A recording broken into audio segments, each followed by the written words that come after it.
യാത്രക്കാരുടെ എണ്ണത്തിൽ വമ്പൻ നേട്ടം സ്വന്തമാക്കി കൊച്ചി വിമാനത്താവളം. കഴിഞ്ഞ വർഷം 1 കോടി യാത്രക്കാരെ വിമാനത്താവളത്തിലൂടെ കൈകാര്യം ചെയ്യാൻ സാധിച്ചു എന്നത് വലിയ നേട്ടമാണ്. ആഭ്യന്തര അന്താരാഷ്ട്ര സർവീസുകളിൽ കൂടുതൽ സർവീസ് തുടങ്ങാനും ഇതിലൂടെ 1.5 കോടി യാത്രക്കാരെ ഈ വർഷം സ്വീകരിക്കുവാനും സാധിക്കുമെന്നാണ് സിയാലിന്റെ പ്രതീക്ഷ. ഇതിനായി പഞ്ചനക്ഷത്ര ഹോട്ടലുകളും അത്യാധുനിക ലോഞ്ച് സൗകര്യങ്ങളും ഉൾപ്പെടെ ഇവിടെ ഒരുക്കിയിട്ടുമുണ്ട്. കഴിഞ്ഞ 3 വർഷത്തിനിടയിൽ സുസ്ഥിര വികസനത്തിനും പ്രവർത്തന മികവിനുമുള്ള 10 മെഗാ പ്രോജക്ടുകളും 163 ഇടത്തരം സംരംഭങ്ങളും സിയാൽ നടപ്പിലാക്കിയിട്ടുണ്ട്.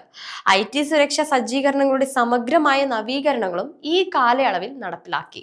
2024 സെപ്റ്റംബറിൽ തുറന്ന 0484 എയ്റോ ലോഞ്ച് ഗംഭീര വിജയമായി. രണ്ടാം ടെർമിനലിൽ സ്ഥിതി ചെയ്യുന്ന എയ്റോ ലോഞ്ച് 2 മാസത്തിനുള്ളിൽ 100% ബുക്കിംഗ് എന്ന നേട്ടം കൈവരിക്കുകയും ചെയ്തിട്ടുണ്ട്. യാത്രക്കാർക്കും സന്ദർശകർക്കും കുറഞ്ഞ ചെലവിൽ വിമാനത്താവളത്തിനുള്ളിൽ ആഡംബര ഹോട്ടൽ സൗകര്യമാണ് 0484 എയ്റോ ലോഞ്ച് ഒരുക്കിയിട്ടുള്ളത്.